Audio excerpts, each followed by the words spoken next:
Me parece que genera Ay, mucha... pensé que íbamos a pagar un Zoom pago. Sí, capaz que lo vamos a pagar más adelante, Así, pero ahora así tenemos para salir... 2000, 2000 conectados. Bueno, ustedes me dicen, yo ya puse la pantalla, ustedes me dicen cuándo quiere que... Y esperamos un ratito a ver si se une más gente, 5 minutitos, 2 minutitos y seguimos. Bueno, Sí, 2 minutitos. Sigue sumándose gente, así que...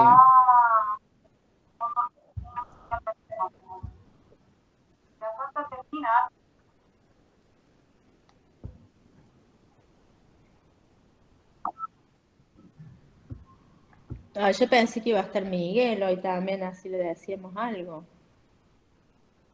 No, no quiere que le digamos nada, parece. Sí, no quiere. Le dije que ya lo íbamos a agarrar.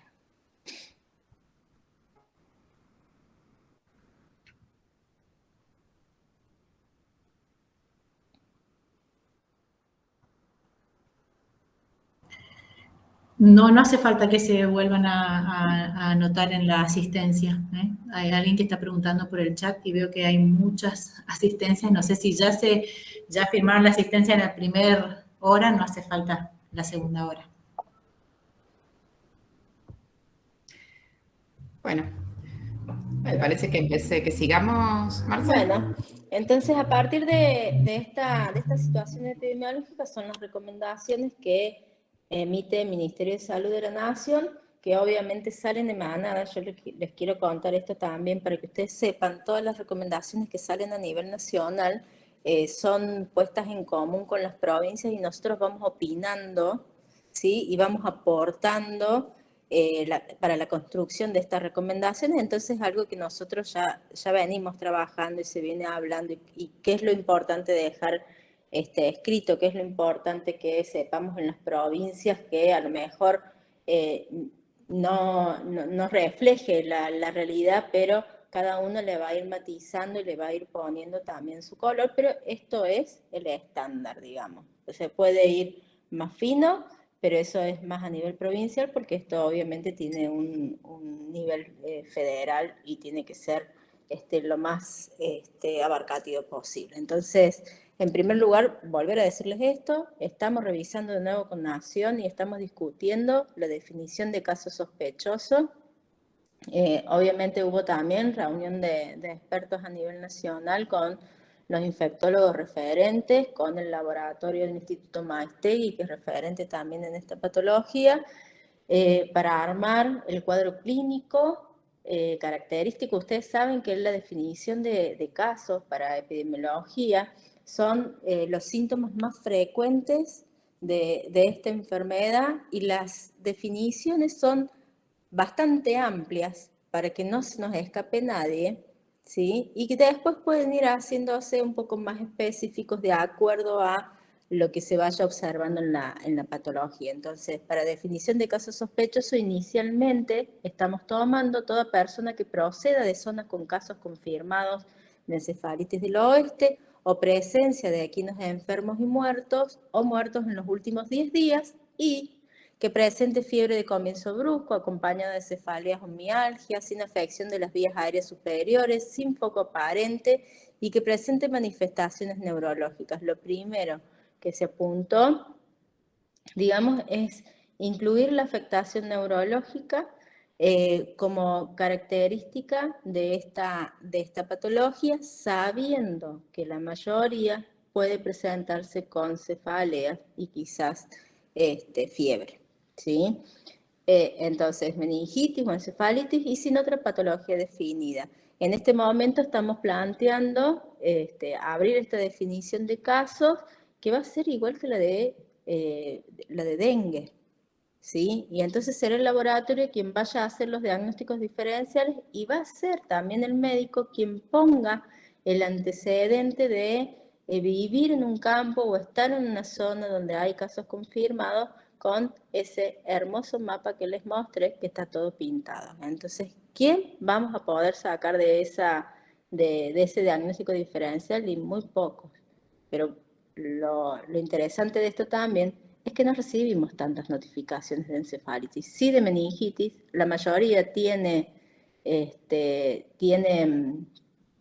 diagnóstico, llega a un diagnóstico, pero de encefalitis no tenemos tanto, pero sí tenemos en esta época obviamente el aumento de notificaciones de síndrome febril agudo inespecífico con el pedido de dengue. Ustedes saben también que estamos recibiendo muchos pacientes que han viajado a Chaco, Misiones, que han viajado al norte de nuestro país con casos confirmados de dengue y que está también complejizando un poco esta situación, pero es más probable un dengue que una encefalitis del oeste, porque también, como dijo Adrián, digamos, de las tres también es la que menos impacto en el hombre ha demostrado causar, cosa que tendremos que seguir viendo. Todo es potencial, ojalá se comporte de la misma forma, que no se evidencie en casos humanos. No lo sabemos cómo se va a presentar ahora y esta distribución también hace mucho más factible el paso al hombre, ¿no? Entonces, dejar en claro también que si bien como se describió puede haber infecciones asintomáticas y casos leves caracterizados por presencia de fiebre sin foco de cefalia, en el contexto epidemiológico actual de la vigilancia sindrómica estará centrada en la neurología, en la neurológica, pero también lo vamos a ir hablando con ustedes y lo vamos a ir discutiendo y también lo vamos a ir hablando a nivel de laboratorio con muestras que pueden estar ingresando de estas áreas que dan negativas para dengue, seguir con todo el circuito y el algoritmo diagnóstico para estas encefalitis. La modalidad de vigilancia es nominal individualizada inmediata dentro de las 24 horas. Tenemos una notificación hoy llega la primera notificación de encefalitis con sospecha del oeste, que en realidad no llega a ser, no tiene un componente neurológico, es un síndrome febril en específico de una persona que trabaja en un campo donde hay mortandad de caballos, por lo cual ingresa al laboratorio hoy, bueno, y tendremos resultados en breve. Los casos sospechosos deben notificarse en el SNBS, en la pestaña de encefalitis, está el encefalitis equina del oeste, y esto es muy importante también que tengamos en cuenta que estos casos los tenemos como todos los otros casos de eventos de notificación obligatorios, cargarlos en el SNBS en este evento porque también las derivaciones de muestras van a ser por sistema, tienen que ser por sistema al laboratorio central y tienen que ser por sistema al laboratorio nacional de referencia. Se deben notificar todos los casos completando la información clínica, la evolución, y las muestras deben enviarse junto con la ficha de meningoencefalitis, que es la ficha que ustedes usan habitualmente para la notificación de meningitis o encefalitis. Si cambiamos de definición, seguramente utilizaremos la misma ficha de dengue, porque están todos los datos también necesarios como para poder incluirlos, y en el campo donde dice otros, ahí se completará encefalitis equina, y va a seguir el mismo circuito que todas las muestras y que hace del 2004 que tenemos esa vigilancia integrada, y es lo mismo, no estamos inventando nada nuevo, es algo que ya se está haciendo, que eso también estuvimos hablando con Pergamino, que es el laboratorio de referencia. Ellos estudian también las muestras, todas las muestras que llegan negativas, todas las muestras que pueden provenir de zonas donde hay circulación, y no se ha detectado en ninguno de esos casos personas o anticuerpos para estas patologías, ¿sí? Entonces va a seguir el mismo circuito, no es nada nuevo. Las muestras son de preferencia siempre líquido cefalorraquídeo, pero obviamente si no tiene un componente neurológico, ustedes saben mejor que yo que el paciente no va a tener indicación de punción, entonces se va a solicitar una muestra de suero y una segunda muestra. Acá yo puse los 15-20 días, pero ya a partir del día 7 se puede mandar esa segunda muestra, que es sumamente necesaria para evidenciar seroconversión y ver si es una infección reciente o no, y si se corrobora, obviamente, el primer resultado de esa serología.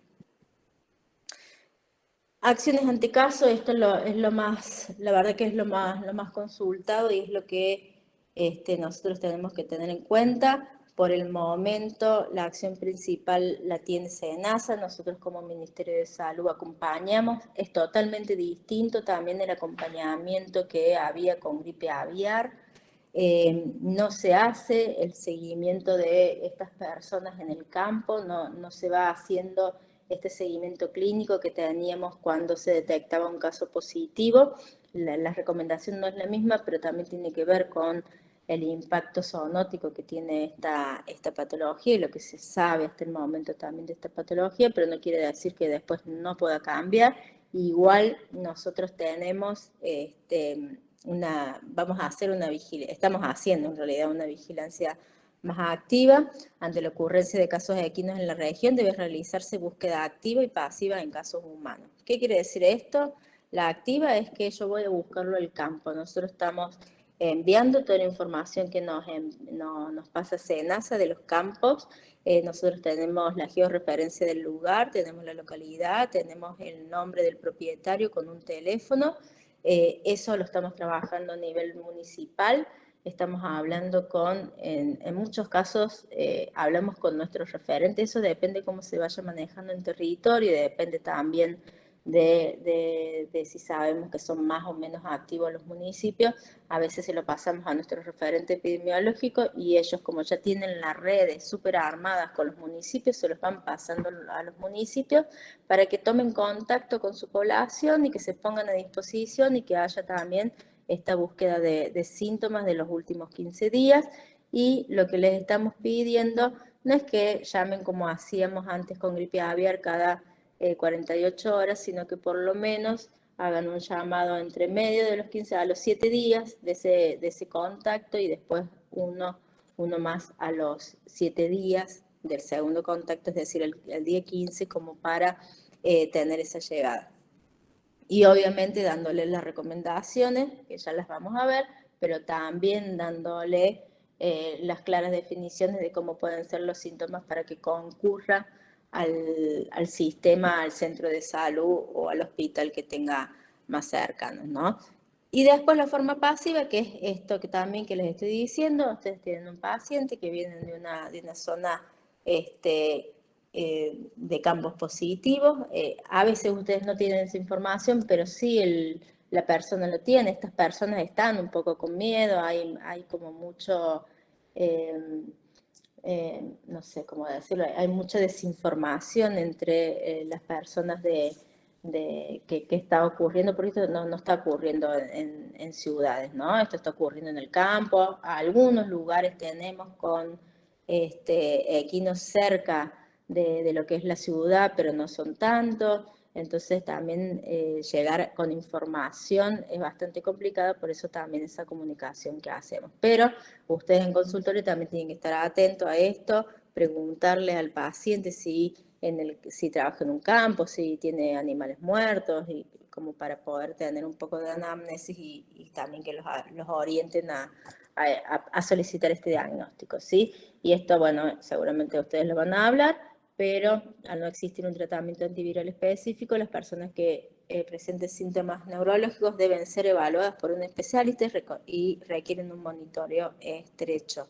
Es una recomendación que da el equipo de expertos del Ministerio de Salud de la Nación, de que sean evaluados y que tengan este monitoreo estrecho, dado el poco conocimiento que hay de esta patología.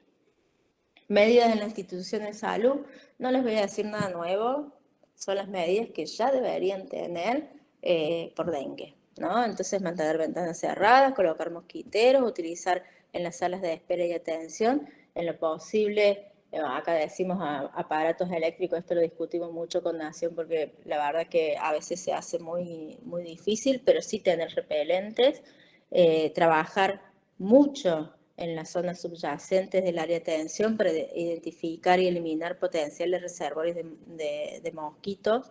Y ante personas con sospecha o confirmación de encefalitis, obviamente darles las precauciones estándar de manejo, que es lo mismo de dengue: protegerse de los picadores de mosquitos, consulta temprana ante síntomas de alarma, todo lo que puede ser la observación del grupo familiar, y esto, por favor, algo que ya seguramente vamos a hablar, el tema de fumigación, que quiero puntualizar que todos los mosquitos que nombró Adrián no son los mosquitos que generalmente se encuentran en zonas urbanas, ¿sí? Entonces también no estamos hablando acá de Aedes aegypti, no estamos hablando del Culex común, que son generalmente los que están más en zonas urbanas. Estos tienen otro tipo de ecología. Adrián, después si vos querés remarcarlo, ayuda mucho, porque hay como una especie también de confusión y hay gente que está haciendo locuras que ya les voy a mostrar.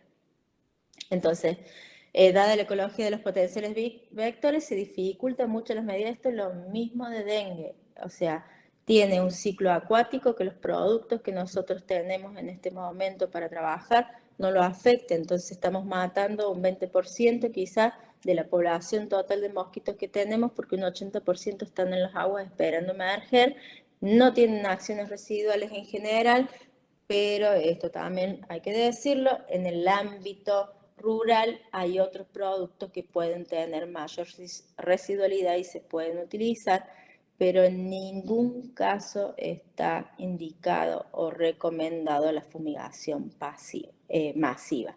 ¿Cuándo la vamos a aplicar? En aquellos lugares, esto se llama mosquitos de inundación, que no necesariamente, creo que alguno de los chicos me dijo, no necesariamente son de zonas inundadas, pero aparecen después de lluvias, donde tienen un crecimiento explosivo, donde puede haber o no una alta carga, ¿sí? Puede haber o no zonas encharcadas. Entonces lo primero que hay que hacer es una evaluación del campo, detectando si hay zonas anegadas, si hay zonas encharcadas, eliminando esa situación, desmalezando cerca de los equinos, limpiando esa zona cerca de los equinos.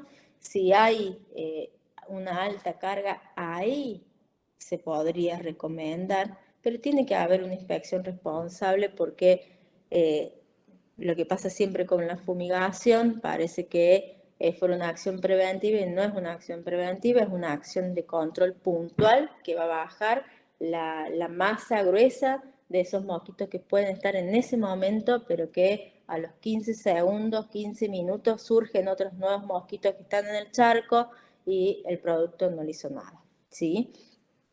Y obviamente, como principal medida de prevención en humanos, es evitar la picadura de mosquitos, que se puede realizar obviamente con el uso de repelentes, el uso de ropa clara, mangas largas. A veces es muy difícil de controlar todo esto, de poder aplicarlo también por los altos calores que hay, pero las recomendaciones tienen que estar, y siempre también, si van a usar ropa como método de barrera, recomendar la colocación en la nuca, en los tobillos, en las muñecas, que son las zonas donde generalmente quedan libres.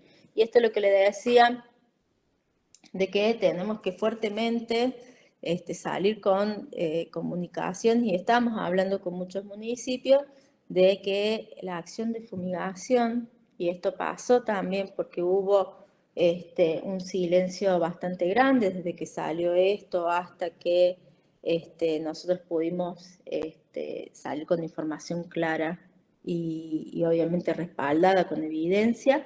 Empezaron a hacer estas cuestiones que para nosotros son un horror, que no sirven, que muchas veces son tomadas como acciones también políticas para que vean que hagamos algo, pero eso no es la solución. La solución es el saneamiento ambiental, el drenaje, evitar la acumulación de agua, la eliminación o protección de recipientes que puedan acumular agua, en particular los que están alrededor de los animales. Los bebederos de animales son grandes productores de mosquitos. Hay larvicidas de uso biológico que, utilizados en las concentraciones indicadas por el producto, se pueden colocar en el agua de bebida, que no son tóxicos. Obviamente la prevención de la picadura de mosquitos, que ya la estuve hablando. Sí es importante remarcar que los repelentes, de acuerdo también al porcentaje, se deben repetir. El repelente del 25% de DIT tiene que repetirse a las 6 horas. el 15% a las 3 horas, y que eso también puede ir acortándose los periodos de acuerdo también a la actividad, a la sudoración, porque obviamente va limpiando el producto, y que no está recomendado ni la citronela tiene baja efectividad, las pulseritas esas electrónicas también han demostrado baja efectividad. Lo mejor es lo que viene con DIT, o también la icaridina y el IR3535, que son productos que en algunos lugares, sobre todo en las ciudades más grandes, se pueden conseguir, pero si no, el común, el OFF, el Fuji y todos estos, ¿cómo se llama? Aerosoles que vienen, ¿no? Obviamente prestar atención y cuidado con los niños. También, bueno, recuerdo que el 25% fue autorizado hace unos años también para el uso en mayores de 2 años, y esta recomendación que tiene que hacerse en una época de alto calor, que también es la de colocación de pantalla solar, y que siempre recordemos que debe haber una media hora entre uno y otro para que ninguno de los dos pierda efectividad. La comunicación y la sensibilización a las personas expuestas, que es lo que estamos tratando de hacer a través de los municipios, y obviamente también todo el trabajo que está haciendo SENASA, las recomendaciones en Equino, es la aplicación de productos también repelentes de mosquitos, vienen formulaciones específicas para ellos, que un veterinario debe estar guiándolo. La gente de campo generalmente ya los viene usando. También se puede recomendar el uso de aspersión, no fumigación, aspersión en los sitios dormitorios, en las cabañas o en los establos, en el caso de tenerlos, y si no, ahí en la zona cercana donde están los caballos, también como método de control de mosquitos. Y la vacuna, que existe una vacuna para esto, que lamentablemente en el 2018 fue sacada como obligatoria por la falta de adhesión de las personas a vacunar a sus animales. Entonces, después del 2018 quedó a voluntad de el propietario, el productor, vacunar a sus animales. La verdad de esto es que solamente vacunaban y vacunan a aquellos que tienen actividades obviamente hípicas, o que hacen traslado de animales. El resto no vacunaba, y ahora, cuando empezó esta emergencia que empezó en el norte, la poca vacuna que entraba, porque respondía a la demanda interna, fue copada por esas provincias, y nuestra provincia se quedó sin vacunas. SENASA está haciendo grandes esfuerzos para que puedan ingresar de laboratorios una gran masa, que no va a ser el 100%, pero que también vamos a tener que vivir la inequidad que había al principio con COVID, que no sabemos cómo se va a distribuir en las provincias, ni cuál va a ser el criterio también de distribución en las provincias. Bueno, esto es todo por este lado, y ahora me desconecto y quedo atenta. Bueno, Laura, muchísimas gracias. Noé, ¿estás ahí? Sí, acá estoy. Ahí comparto.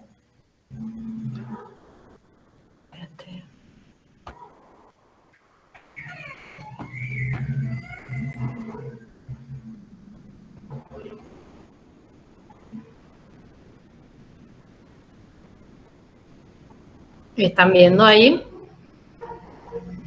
Sí, se ve perfecto. Sí, se ve. Bien, bueno, vamos a tratar de resumir algunas cosas para no repetir y no volvernos intensos con repetir cosas que ya se han hablado. Yo en realidad me voy a centrar en hacer, bueno, mi nombre es Noelia Tortone, perdón, soy médica infectóloga del Hospital Rawson, ya me presentó la doctora, y agradezco mucho la invitación a disertar. La idea es hablar simplemente de lo que es la encefalitis equina del oeste, pero obviamente podemos hacer un repaso e ir comparando con las otras encefalitis para ver por ahí la diferencia que puede haber tanto en la clínica como en la mortalidad y en la morbilidad de las diferentes. Bueno, hablando inicialmente de generalidades, más o menos ya se estuvo mencionando en las disertaciones anteriores, así que lo vamos a hacer rápido. La encefalitis equina del oeste es una infección viral zoonótica que se transmite por mosquitos vectores, es de notificación inmediata y obligatoria, y a pesar de que el nombre que se le ha dado es equina, el caballo es solo un huésped incidental y un huésped final, como quien diría, no tiene la capacidad de amplificar o tener la amplificación viral que haga que a partir de él se pueda transmitir a otros caballos o incluso al hombre la infección, por lo que en este caso la infección, la enfermedad quedaría ahí, en él, ¿sí? Pero bueno, eso tiene también su importancia epidemiológica. Las manifestaciones clínicas de la encefalitis del oeste son muy similares a las otras encefalitis, por lo que es importante saber cómo recolectar, en qué momento recolectar la muestra y de qué forma conservarlas y hacer los envíos para poder tener un aislamiento correcto y la identificación viral. Tanto la encefalitis del este como del oeste, las menciono juntas porque por ahí, bueno, ya lo han mencionado también, a veces se han aislado juntas y han producido grandes episodías en nuestro país, sobre todo en la zona norte-centro, que son las regiones que ya han mencionado y que ya han destacado, que son las áreas más bien templadas o con un clima más tropical, por así decirlo, y que por lo general, si bien tienen grandes extensiones o suelen tener más extensiones geográficas más extensas, las encefalitis del oeste, a diferencia de la del este, en Argentina se produjeron dos grandes brotes, episodías en 1972 y 1973, y 1982 y 1983, en la que se produjeron casos humanos. Solamente en esas episodías se pudieron ver casos humanos, en los otros casos no. Y en la del 82-83, que tuvo el centro en Santa Fe y se extendió hasta Viedma, los casos, si bien tuvo una gran extensión geográfica, la episodía, los casos humanos fueron solamente diagnosticados en una provincia, como bien dijo antes el doctor, que fueron en Río Negro. Entonces, la extensión en casos humanos no fue tan importante. En cuanto al virus, tampoco me va a extender porque ya lo hablaron. La familia, los virus son arbovirus, de la familia Tobaviridae, el género alfavirus. También son un montón de virus agrupados en diferentes complejos antigénicos, como bien ya explicó el doctor, así que no lo vamos a detallar. Son virus ARN y son transmitidos o tienen un mantenimiento en la ecología entre hospedadores vertebrados y mosquitos, y que, como pueden igual replicarse en una gran variedad de hospedadores, puede terminar siendo la persona o el hombre un hospedador incidental en este caso. En cuanto a la transmisión, también he hablado, los vectores ya dijeron, el Culex es el más frecuente, que también, como bien hacían referencia recién y hacían hincapié, por ahí los vectores más frecuentes no son los que vamos a tener en zona urbana, pero en los casos de las episodías que se han destacado, sobre todo en Argentina, aparecen por ahí tal vez estos vectores que sí tienen más cercanía a la región urbana o más cercanía al contacto con el hombre.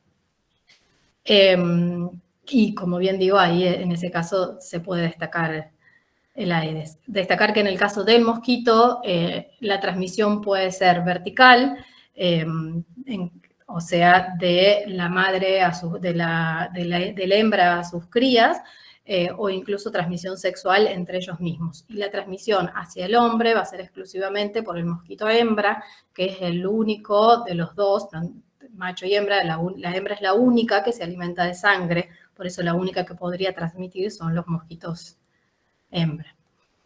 En cuanto a los reservorios, como también bien dijeron, las aves, las paseriformes, son los reservorios más importantes, entre ellos los más frecuentes que tenemos en Argentina: gorriones, jilgueros, estorninos, ¿sí? Pero en realidad se habla de que hay muchísimas especies de aves que tienen la capacidad de ser grandes amplificadores del virus y por ende generalmente los que mantienen este ciclo natural.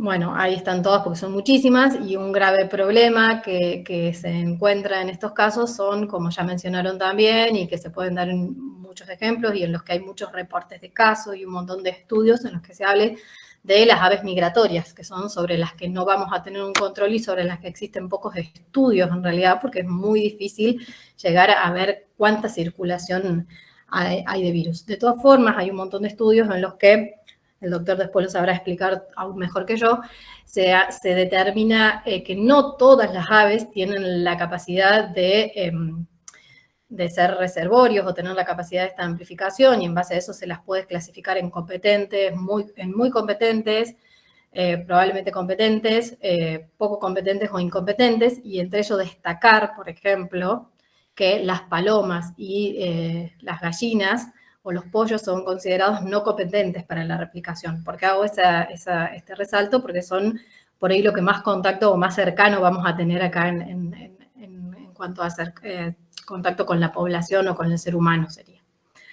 Obviamente, como también ya explicó, los roedores y diferentes mamíferos pueden terminar siendo, de acuerdo a también los vectores, como también podrá explicar mejor el doctor, pero los vectores tienen diferentes capacidades que los hacen de acuerdo, se puede clasificar en capacidad vectorial y competencia vectorial, y eso hace la capacidad que tiene el virus de poder, de que tiene ese vector de poder ser vector de ese virus en particular, y la competencia va a estar dada no solamente por las características propias del vector, o sea, del mosquito en este caso, sino también de las características propias del virus y de las características de sus preferencias alimentarias, por ejemplo. Entonces eso va a hacer que por ahí pueda o no haber algunos animales que se puedan afectar o no más que otros.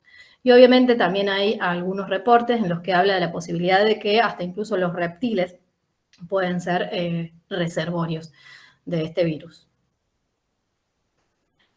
Y los hospedadores finales, que son en realidad los que nos vienen a interesar desde la parte más clínica a nosotros, son, bueno, el caballo y el hombre.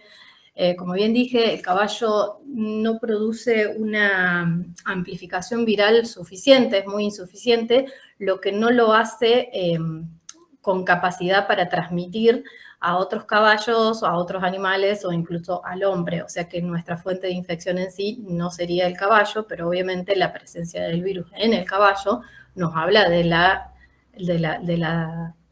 epizootía, que eso no, es lo que nos tiene que llamar la atención, porque de alguna forma llegó el vector a transmitir al caballo y es el vector que está cerca nuestro y que posiblemente pueda también tener interacción con nosotros.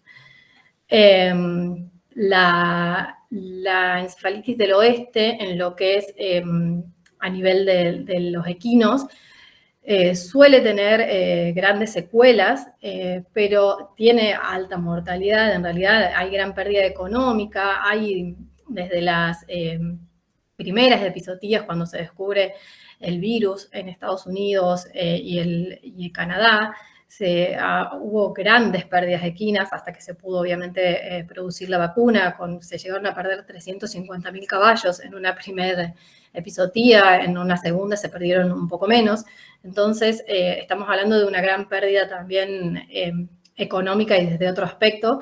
Entonces, por eso es que se llega a desarrollar la vacuna, y en ese sentido la vacuna tendría gran importancia, más allá de que el vacunar no vaya a impedir que, o sea, el caballo, al no ser una fuente de infección para nosotros, entre comillas, su vacunación no impediría la transmisión a nosotros, pero tendría otra relevancia en este caso. Igual después vamos a hablar bien de los porcentajes de mortalidad y eso.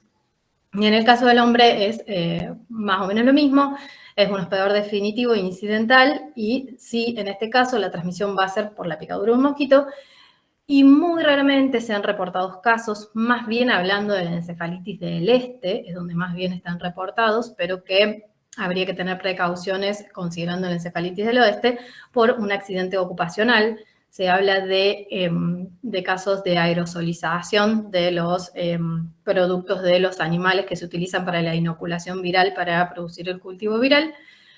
Y estos casos tienen secuelas mucho más graves, neurológicas, y tienen una mortalidad mayor que llega hasta el 40%. Estos son los ciclos, más o menos lo mismo que ya explicó el doctor, así que no nos vamos a centrar ahí. Hablando del cuadro clínico ya específicamente de la encefalitis, vamos a hablar primero en aves. En aves, el periodo de incubación no se sabe bien, pero el periodo de incubación aproximadamente varía de 1 a 15 días. De todas formas, es muy variable de una especie a otra. Hay múltiples estudios que han estudiado esto en las aves, y lo que se sabe es que el pico de viremia se encontraría entre los 2 y 11 días. Eso también variando de acuerdo a la especie. Pero que la máxima viremia estaría entre los 2 y 5 días aproximadamente.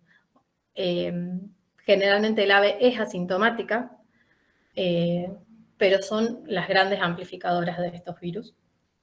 Y en caso de presentar clínica, porque todo depende también de la especie, bien vuelvo a resaltar, se han hecho estudios, por ejemplo, encontraba un estudio el otro día en México donde se han inoculado a más de 20 especies, donde solamente 12 tuvieron la capacidad de amplificar, y de esas 12 especies, en animales como los faisanes, producían enfermedades graves y con altísima mortalidad, que superaba el 85%, mientras que otras aves, como por ejemplo los gorriones, son prácticamente asintomáticas o con síntomas muy leves.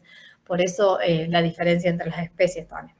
Pero en caso de la clínica, como para prestar atención, considerando epidemiológicamente importante, pueden presentar anorexia, letargo, diarrea, enteritis hemorrágica, signos neurológicos y muerte súbita. Y en caso de presentar una afectación crónica, que es en la única especie en la que se puede ver, tienen una alteración crónica de la motricidad. Los roedores, que son de importancia en este caso, bueno, tienen una incubación que va de 2 a 7 días, y la severidad y la letalidad también depende de la variante viral y de la vía de inoculación.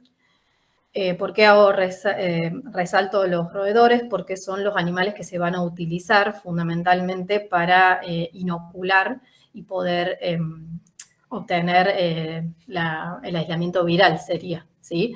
Entonces, es importante saber el tiempo de incubación que vamos a necesitar en estos animales, y que tienen altísima letalidad en los ratones recién nacidos, por lo que a veces no se logra llegar a tener la cantidad de días suficientes para, si supera las 24 horas nos puede llegar a servir, si fallece antes de las 24 horas ya no nos sirve, ¿sí? Y produce lo que se ha visto en los ratones recién nacidos, que son los que se han estudiado, no solo lesiones cerebrales, sino que también lesiones pulmonares, hepáticas y cardíacas. En los equinos, que son de importancia en este momento, porque son en donde vamos a centrar la atención para poder determinar la extensión que tenemos en este momento, aunque como vimos está bastante extendido ya. Vamos a tener una incubación, en el caso del virus de encefalitis equina del oeste, de 5 a 10 días aproximadamente, pero la encefalitis equina del este suele tener un periodo de incubación un poco más corta, que suele ser de 2 días a 15 días, también se extiende, pero generalmente suelen dar más rápidos síntomas. Y la encefalitis venezolana son más o menos la misma cantidad de días, aunque también suelen ser un poco más rápido la aparición de los síntomas neurológicos. Inicia de forma abrupta, con fiebre, que puede ser leve o severa, anorexia y embaradura, que es lo que lo suelen caracterizar. Lo que hay que tener muy presente y en cuenta a la hora del diagnóstico de esta infección, y eso lo voy a hablar un poquito más adelante, pero es que la viremia suele durar muy poquitos días, ¿sí? Alrededor de 5 días solamente, desde que comienzan los primeros síntomas, que suele ser la fiebre, la anorexia y la gran somnolencia que suelen tener en los caballos, que por ahí se la llama en algunos lugares la enfermedad del sueño. Entonces, eso hace que sean las primeras alertas, pero la viremia dura solamente 5 días. Entonces, cuando aparecen los síntomas neurológicos, generalmente, ya no podemos detectar el virus y ya no se puede amplificar el virus, entonces el diagnóstico lo tenemos que hacer de otra forma. Entonces eso es muy importante para tener en cuenta. Las alteraciones van a ser alteraciones en la locomoción, que es falta de coordinación, paso irregular y en círculos, caídas frecuentes, que a veces están asociadas a la propia amaurosis que puede producir. Tiene esos característicos movimientos involuntarios y circulares, incluso de los miembros cuando está tirado en el piso. Fiebre, hipersensibilidad al ruido del tacto, apatía, tosis palpebral, rigidez del cuello, déficit de la propiocepción, o sea, son bastante notorios la clínica cuando se establece la clínica neurológica. Si bien no todos los caballos presentan el desarrollo del cuadro neurológico completo ni con tanta severidad, algún síntoma neurológico va a aparecer seguramente, aunque sea la somnolencia, la inestabilidad de la marcha, por ahí la hipersensibilidad al ruido, ¿sí? En este caso de la encefalitis equina del oeste, la mortalidad en el caballo no suele ser tan elevada, varía, hay reportes que hablan de que puede llegar hasta el 40%, mientras que hay otros de alrededor de un 20%, ¿sí? Pero sí suelen tener alguna que otra secuela, o sea que la morbilidad por ahí es un poco más importante. En caso ya propiamente de la clínica en humanos, la incubación va a ser de 5 a 10 días. En el caso de esta, de la encefalitis del oeste, también varía. En caso de la encefalitis del este, suele ser de 2 a 14 días y en la encefalitis venezolana un poco más corto. Generalmente en el caso del adulto suele tener un cuadro leve o incluso ser asintomático, como bien ya han mencionado. La idea es no estudiar en este momento los casos asintomáticos o hacer seguimiento del caso asintomático que haya estado en contacto, simplemente se va a considerar a partir de la clínica, pero tenemos que saber que en los adultos el gran porcentaje se presenta con un cuadro leve o asintomático, y que en los niños tienen mayor sintomatología y mayores complicaciones, aunque también hay un porcentaje de niños que se manifiestan con síntomas muy leves. Y obviamente a menor edad, mayor riesgo de complicaciones o de severidad, sobre todo en niños menores de 1 año. Suele iniciar de forma muy abrupta, también pueden especificar el momento exacto, así como quien diría una gripe, en el que comienzan los síntomas. Y va a comenzar con fiebre, cefalea intensa, náuseas, vómitos, anorexia y astenia. Lo mismo en el caso de la encefalitis del oeste, como bien ya dije, suelen ser bastante más leves los síntomas y como que dan un poco más de tiempo. La encefalitis del este suele ser como de una evolución más rápida, y tener los síntomas neurológicos de una aparición más rápida, y la encefalitis venezolana también. De hecho, es una de las que mayor mortalidad tiene en lo que es el hombre. En cuanto a la afectación del sistema nervioso central, también suele, igual que el caballo, aparecer días después de que haya aparecido los síntomas iniciales, o sea, no inicia al mismo tiempo, por lo general, que aparece la fiebre y la cefalea. Vamos a tener signos meningios típicos, somnolencia, letargo, convulsiones pueden aparecer, son característicos los temblores generalizados, las alteraciones motrices, y que va a finalizar en una parálisis espástica, ¿sí? Obviamente al examen físico vamos a tener el Kerner-Imbrusinski positivo, porque generalmente, si bien hablamos de una encefalitis, estos cuadros se van a manifestar como una meningoencefalitis, cuando no lo he especificado, pero cuando hacemos una punción lumbar, que va a ser fundamental para poder obtener el líquido cefalorraquídeo, que nos va a ayudar a obtener el diagnóstico en estos casos, el líquido cefalorraquídeo va a ser el de una meningitis aséptica, con las características típicas de un líquido propio de un cuadro viral. Y al nivel del laboratorio general no vamos a tener nada patognomónico, nada que nos oriente específicamente al diagnóstico en sí, sino que hay que tener la alta sospecha clínica asociado a la sospecha o nexo epidemiológico, digamos. Y las infecciones por aerosoles, que se producen fundamentalmente en accidentes de laboratorio, son cuadros mucho más severos, como bien dije, que tienen mucha más morbilidad y que tienen una mortalidad que puede llegar hasta el 40%. Acá está. La mejoría suele comenzar entre una semana y 10 días después de que desaparece la fiebre. Y al igual que, como bien dije, en los caballos, la viremia está en los primeros días también. Entonces, obviamente, después de una semana que ya desapareció la fiebre, ya no vamos a tener viremia. Entonces, hay que ver en ese caso para considerar el diagnóstico también, ¿sí? Las muestras. El 90% de los niños menores de 1 año presentan un cuadro neurológico severo, como bien dije, que puede persistir por meses o años, incluso ser permanentes. El 30% de los adultos y el 50% de los niños desarrollan secuelas neurológicas que pueden ir de hemiplegia, cuadriplegia, pérdida de la capacidad intelectual, paranoia, cuadros de ansiedad y cambios en la conducta, o sea que pueden ser bastante importantes. No es tanta la mortalidad, como ven, que es del 4 al 14% en el hombre, salvo en accidentes laborales que llega al 40%, pero sí es muy importante la morbilidad que produce, porque de un 30% de adultos a un 50% de niños con secuelas es bastante importante la morbilidad. Caso sospechoso, sí. No, te aclaro que faltan pocos minutos, unos 10 minutos para que se corte, para que aceleremos para las preguntas. Bueno, listo. Casos sospechosos ya lo hablamos, así que ya lo escucharon. El diagnóstico básicamente para tener en cuenta y para saber las muestras que vamos a realizar. Como bien dije, en este caso de la encefalitis del oeste es muy difícil el aislamiento viral. ¿Por qué? Porque la viremia solo dura 5 días. Entonces, en este caso habría que tomar muestras de suero y un líquido cefalorraquídeo.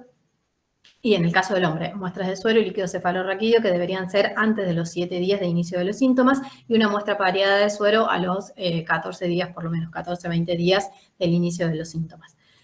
Pero se pueden hacer muestras de cerebro en el caso de los animales fallecidos, que son el material ideal, y para tener en cuenta simplemente a la hora de la derivación de las muestras deben ser enviadas refrigeradas, ¿sí? Si se pueden recolectar antes de las 48 horas de extracción de la muestra. Si pasa ese periodo de tiempo en que la muestra va a ser recolectada, tiene que ser congelada y enviada en hielo seco, ¿sí? Congelada a menos 70 grados y enviada en hielo seco para que la muestra pueda servir. Idealmente siempre se van a pedir muestras por duplicado de todos los tejidos, una para congelar, refrigerar y la otra en formol para que pueda ser estudiada en anatomía patológica, obviamente porque hay que hacer todos los diagnósticos diferenciales también, ¿sí?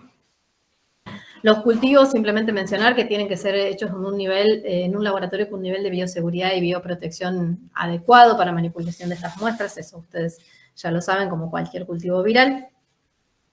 No voy a ir rápido. Bueno, existen PCRs, la PCR convencional, que obviamente ha venido a acelerar y a dar un diagnóstico mucho más rápido y mucho más rápido fundamentalmente que lo que es el cultivo viral. Y es muy sensible además. Se puede hacer tanto en suero como en líquido cefalorraquídeo, que en estos casos serían los ideales con pocos días de evolución. Y existen también PCRs multicohorte, múltiples, que eso es importante hoy en día también. La detección de antígeno, que en realidad habitualmente no lo usamos, que se usa en países en los que no se pueda contar con el aislamiento viral o PCR, y que además la no detección del antígeno no va a descartar la infección. Obviamente las serologías, que en estos casos no van a servir, son de gran importancia, en realidad solamente para resumir y redactar la más útil o la más importante o la que más van a utilizar son la neutralización por reducción de placa, porque es la que tiene... es muy específica, puede diferenciar de lo que es una encefalitis del oeste, de la del este, de la venezolana, por eso va a ser la de elección, y porque además los anticuerpos determinados por esta técnica suelen durar más tiempo Entonces, no sirve más, a diferencia, por ejemplo, de fijación de complemento, que suelen durar muy, muy poco tiempo los anticuerpos detectados por esa técnica. Y la enzima inmunoanálisis va a servir para detectar IgM y sobre todo va a ser importante en estos casos para hacer el diagnóstico en los caballos que no tengan antecedentes de vacunación y que estén en una zona donde haya circulación viral y que tengan clínica compatible. Eso ya lo dije. El tratamiento, básicamente, no existe un tratamiento específico. El manejo va a ser con una terapia de soporte, buena hidratación, mantenimiento del equilibrio ácido-base, nutrición, antiinflamatorios no esteroideos, anticonvulsivantes. En el paciente que tiene síntomas leves, un control constante de esa persona, de la evolución y del posible empeoramiento, ¿sí? Tener en cuenta en caso de que estos pacientes se internen, no necesitan un aislamiento específico más que las medidas estándar con cualquier otra persona y sí considerar las medidas obviamente, del control de vectores en la unidad hospitalaria o en el lugar donde se encuentre el individuo. Bueno. Nada, y la prevención, hablar. Vamos a las preguntas.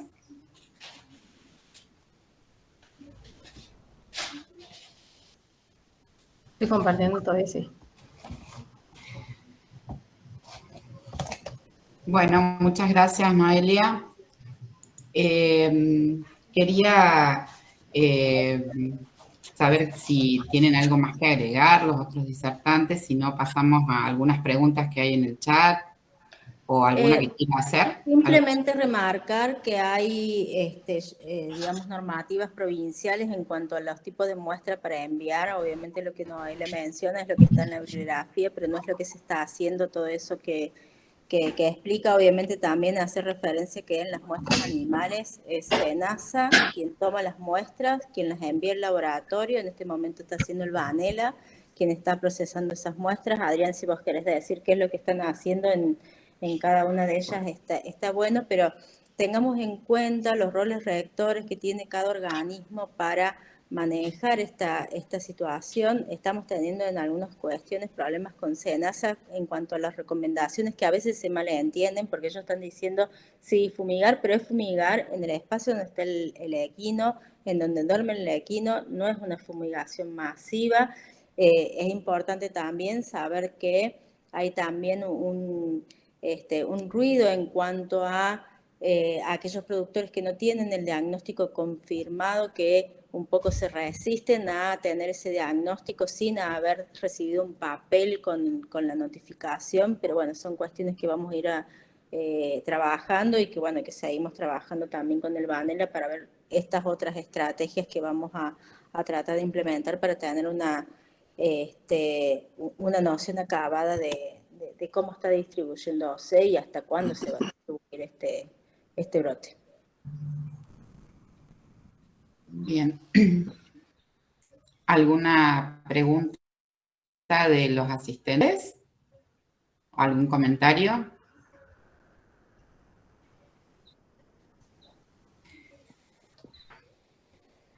Doctor Díaz, ¿algo que quiera agregar? Bueno, como dijo ahí Laura, lo que nosotros estamos recibiendo en el laboratorio, que es proveniente de SENASA por el momento, porque no hay muestras en humanos sospechosos. La muestra de elecciones en los casos de fallecimiento de equinos es la muestra de tejido encefálico y líquido cefalorraquídeo. Los sueros no los estamos procesando ni recibiendo ni recomendamos porque son negativos. La viremia es muy, muy efímera, y no es una buena muestra. Bien. Bien, yo quería hacer dos comentarios de todo esto que va pasando, digamos, con el correr de las epidemias, ¿no? Sobre todo resaltar este concepto que me parece que todos tenemos que analizar todo el tiempo, que es el de una salud, ¿no? Estamos hablando de salud animal, de salud humana y también de la salud del entorno. Me parece que tenemos un escenario muy digamos, muy vasto como para justamente la emergencia y la reemergencia de muchos de estos agentes etiológicos que pueden estar afectando al humano o no, pero de hecho que nos movemos en un entorno en el que no estamos solos, ¿no? Y eso no tenemos que perderlo de vista nunca. Lo otro es que justamente esto nos deriva a la necesidad de un manejo integrado, como se está planteando ya desde hace décadas respecto del control de vectores, pero también de la vigilancia que tiene que estar muy, muy por encima de cuestiones políticas, de cuestiones de barreras geográficas y demás, porque es sumamente importante. Del dinamismo de los escenarios con los que se presentan estas y otras afectaciones en el ser humano y también en los animales, y la importancia de que todos y cada uno de nosotros en nuestros medios seamos replicadores o amplificadores, como en este caso las aves, de este mensaje, porque acá hay muchos infectólogos, hay muchas personas, muchos referentes epidemiológicos, pero esto tiene que ser una transmisión transversal hacia los equipos de salud que no siempre están alertas. Llegar al primer nivel, llegar a todos los equipos de las primeras caras visibles de nuestras instituciones de salud, como son los equipos de guardias, para que podamos tener una buena anamnesis, que es lo primero que nos hace sospechar la emergencia de un brote de la epidemia que sea. Me parece que vamos a estar siempre, no siempre, pero sobre todo en las épocas estivales, al salto con lo que pueda, el virus que pueda aparecer o el agente no viral que podamos tener, y es en ese momento en el que tenemos que estar con mayores alertas. Con respecto a lo que comentaba Laura de por ahí acciones que no tienen mucho sentido y que sí se aplican en algunos sectores, sobre todo por desconocimiento o por cuestiones de visibilidad en los municipios y en políticas, me parece que eso también nosotros lo tenemos que tener como muy claro como para responder de manera segura cuando alguien, sea o no sea del equipo de salud, nos pregunte, ¿no? Y hay una serie de acciones que sí son fáciles de llevar a cabo en el sentido de que no requieren mucha inversión, como es el tema del control de los criaderos, de la precaución de las picaduras y demás, que eso lo tenemos que repetir hasta el cansancio. No sé si alguien más quiere hacer algún comentario.